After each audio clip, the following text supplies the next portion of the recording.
মদিনার বাজারের মধ্যে যাওয়ার পরে খুঁজতে খুঁজতে খুঁজতে খুঁজতে দোকান বাহির করলেন, কিন্তু দোকানদারকে বাহির করতে পারলেন না। যেই দোকান থেকে উনি খেজুর কিনেছেন ওই দোকানের মালিক ছিলেন একজন বৃদ্ধ। তাকাইয়া দেখে রে, এই দোকানের মালিক আর বৃদ্ধ না, একটা যুবক ছেলে বসে আছেন।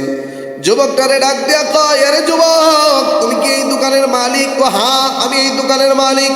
ডাক দেয়া কয়, আরে যুবক, আমি এই দোকান থেকে আজকে থেকে 3 মাস আগে আমি 2টা খেজুর না বইলা খেয়ে ফেলছি, আমারে তুমি মাফ কইরা দাও।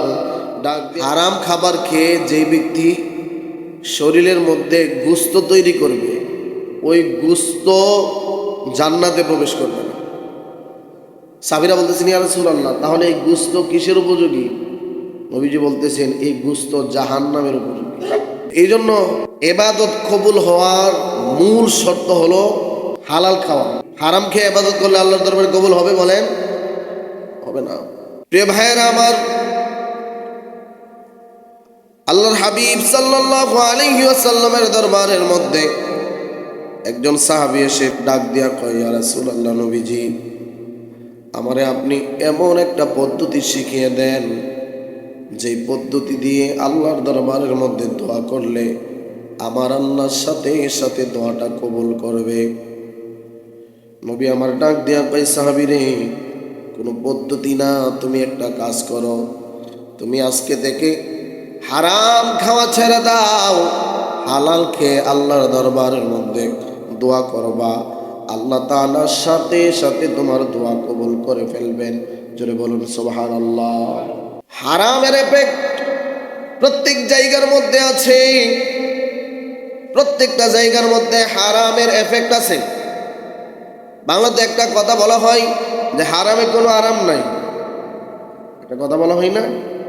প্রিয় ভাইয়েরা আমার, আপনারা অনেকে সাধারণ চক্ষু দিয়ে দেখতে পারেন যে হারামের উপার্জনের মধ্যে মানুষ অনেক কিছু করে ফেলতেছে, অনেক বরকত এটার মধ্যে আছে, কিন্তু না, প্রকৃত বরকতই হলো হালালে। আমি আপনাদেরকে একটা উদাহরণ দিচ্ছি। কুকুর বছরে বাচ্চা দেয় কটা জানেন? 6-7টা একবারে বাচ্চা দেয়। আর কুকুরের ক্ষমতা আছে বছরে 2বার বাচ্চা দেওয়ার। কুকুরের ক্ষমতা 2বার বাচ্চা দেওয়ার ক্ষমতা আছে, এবং একবার 6 থেকে 7টা দিতে পারে। তাইলে এবার বুঝেন, 1 বছর ঘুরে গেলে কয়টা বাচ্চা হয়? কমপক্ষে তো 12টা। তো 12টা বাচ্চা। আর গরুর ক্ষেত্রে আমরা বলি, গরু কত বছর পর পর বাচ্চা জন্ম দেয়? হ্যাঁ, 1 বছর অথবা 2 বছর পরে পরে। তাও কয়টা দেয় বলেন? একটা বাচ্চা দেয়। তো সাধারণত দেখতে কুকুর বেশি দেয় না গরু বেশি দেয়? কুকুর বেশি দেয় না? অথচ কুকুর লালন করা কি হারাম, আর গরু লালন করা কি হালাল। এখন যদি আমরা যারা হারামের ইনকামটা বেশি দেখেন তারা যদি চিন্তা করে, কুকুরের বাচ্চা তো বেশি দেয়, কুকুর তো যদি এইরকম এইটার মধ্যে যদি বরকত থাকতো, কুকুর যে পরিমাণের বাচ্চা দেয়, রাস্তার মধ্যে হাঁটলে 2-4টা কুকুর, প্রত্যেক বাড়ির মধ্যে 4-5টা কুকুর থাকতো, থাকতো কি থাকতো না? জোরে কর। কিন্তু প্রকৃতপক্ষে এটার মধ্যে বরকত নেই। কারণ একটা দেখে গেছি কি, মার দুধ খাইতে গিয়ে 2টা পায়, আরেকটা পায় না, আস্তে আস্তে দুর্বল হতে হতে মারা যায়। আরেকটা ওই গাড়ির তলে পরে মারা যায়। আরেকটা কুকুরে ঝগড়া লেগে কামড় দিয়ে একটার বাচ্চা আরেকটা মেরা লাভ। ঠিক তেমনিভাবে লাস্টে ওই 10টা দিকে টিকে 1-2টা, ঠিক কিনা? কিন্তু গরু 2 বছরের একটা বাচ্চা দেয়। এই গরুর মধ্যে বরকত দেখেন। প্রত্যেক শুক্রবারে বাংলাদেশের কথা চিন্তা করেন, কয়েক হাজার গরু জব করা হয়। অনুষ্ঠানের মধ্যে কি গোশতের কোনো কমতি হয়? প্রকৃত বরকত বুঝছেন আপনারা? এটার নামই বরকত। প্রত্যেক বছর কুরবানিতে কয়েক লক্ষ গরু কুরবানি দেওয়া হয়, তারপরেও গরুর কোনো শর্ট পড়তে শুনছেন আপনারা? শোনেন নাই। এই হালালের মধ্যে বরকত, হারামের মধ্যে বরকত নাই। 12টা-13টা বাচ্চা দিয়া কুকুর কয়টা দেখেন? চন্দ্রপুর কয়টা কুকুর দেখেন? অথচ শুক্রবার আসলে 4-5টা অনুষ্ঠান হয় না চন্দ্রপুর? হয় কি হয় না বলেন? 1-2টা গরুর আন্দাজে গোশত আসে কি আসে না? আসতেছি। এই জন্য হালালের মধ্যে বরকত আছে, হারামের মধ্যে কোনো বরকত নাই। প্রিয় ভাইয়ের আমার, গভীর মনোযোগ। আমরা তো আজকে হালাল জিনিসটাকে গুরুত্ব দেই না, হারাম নিয়ে আমরা পড়ে আছি, চিন্তা করি না। এই হারাম নিয়ে যদি আমরা কবরের মধ্যে যাই, ওই কবরের মধ্যে আমরা শান্তি পাবো না। হারাম নিয়ে যদি কবরের মধ্যে আমরা ঢুকি, আহারে কত জাতের হারাম। এক ভাইয়ের সম্পদ আরেক ভাই খেয়ে ফেলে, কাগজের একটা গুতার মাধ্যমে লক্ষ লক্ষ টাকার সম্পদ নিয়ে যায়। আল্লাহর হাবিব সাল্লাল্লাহু আলাইহি ওয়াসাল্লাম বলেন, এরে পৃথিবীর মানুষ, কেউ যদি জোরপূর্বক ভাবে হোক আর যেই কোনো মাধ্যমেই হোক কারো সম্পদ নিয়ে যায়, হাসরের ময়দানে যতটুকু সম্পদ নিল পুরাটা সম্পদ তার মাথার মধ্যে দেওয়া হবে। সাহাবীরা ডাক দেয়া কয়, ইয়া রাসূলুল্লাহ, নবীজি, ও মায়ের নবী রাহমাতাল লিল আলামিন, সম্পদের ভার তো অনেক হবে।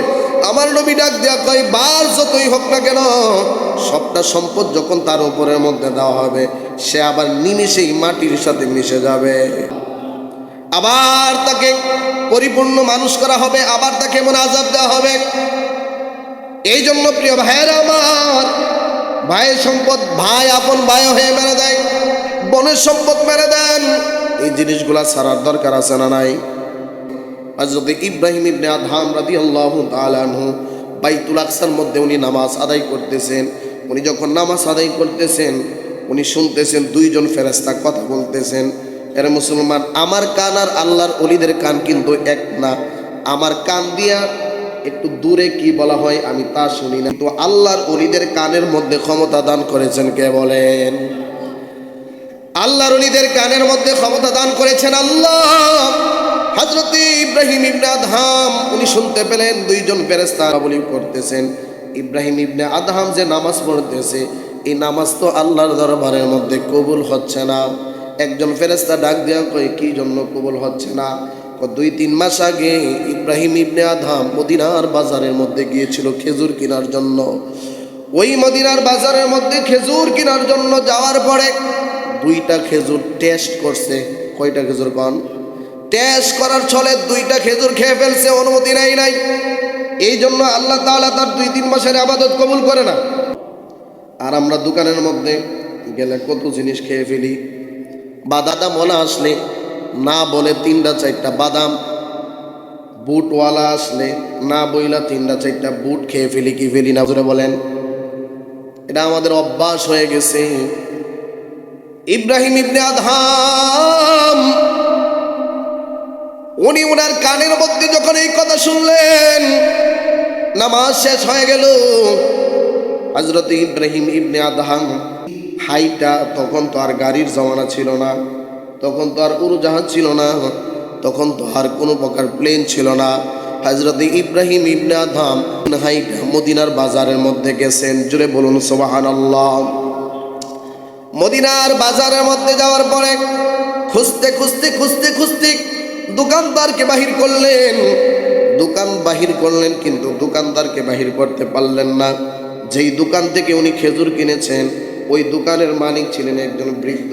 তাকাইয়া দেখে রে, এই দোকানের মালিক আর বৃদ্ধ না, একটা যুবক ছেলে বসে আছেন। যুবকটারে ডাক দেয়া কয়, আরে যুবক, তুমি কি এই দোকানের মালিক? হ্যাঁ, আমি এই দোকানের মালিক। ডাক দেয়া কয়, আরে যুবক, আমি এই দোকান থেকে আজকে থেকে 3 মাস আগে আমি 2টা খেজুর না বইলা খেয়ে ফেলছি, আমারে তুমি মাফ কইরা দাও। ডাক দেয়া কই, হুজুর আপনি কোন জায়গা থেকে আসছেন? আমি এমুক জায়গা থেকে আসছি। মসজিদুল আকসা ফিলিস্তিনের জমিন থেকে মদিনার জমিনের মধ্যে গেছে। যুবকটা আশ্চর্য হয়ে গেছে।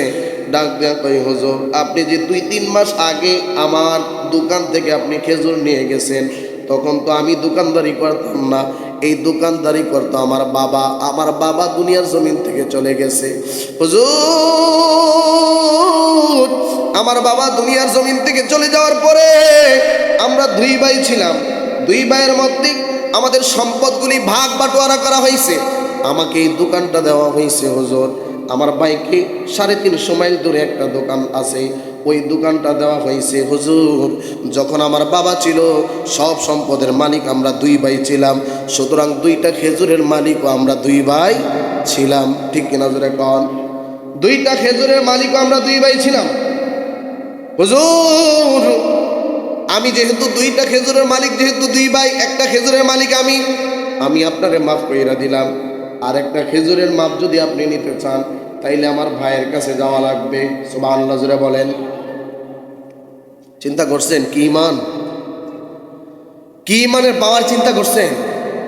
আর আমরা মানুষের ডাব গাছের ডাবগুলি রাখি না, মানুষের কাঁঠাল গাছের কাঁঠালগুলি রাখি না। অনেকে আইসা মসজিদের মধ্যে টাকা দিয়ে যায়, হুজুর আমার ডাব গাছের ডাবগুলো নিয়ে গেছে, মসজিদের মধ্যে 20 টাকা দিয়ে গেলাম, বলে কি বলে না?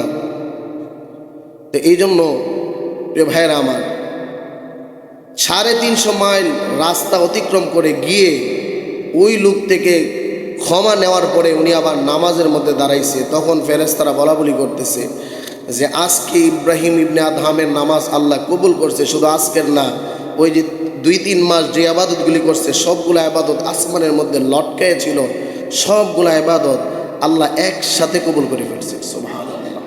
তো এই জন্য প্রিয় ভাইয়েরা আমার, অন্যের হক মেরে মেরে খাইবেন, কোনো আবাদত কবুল হবে না।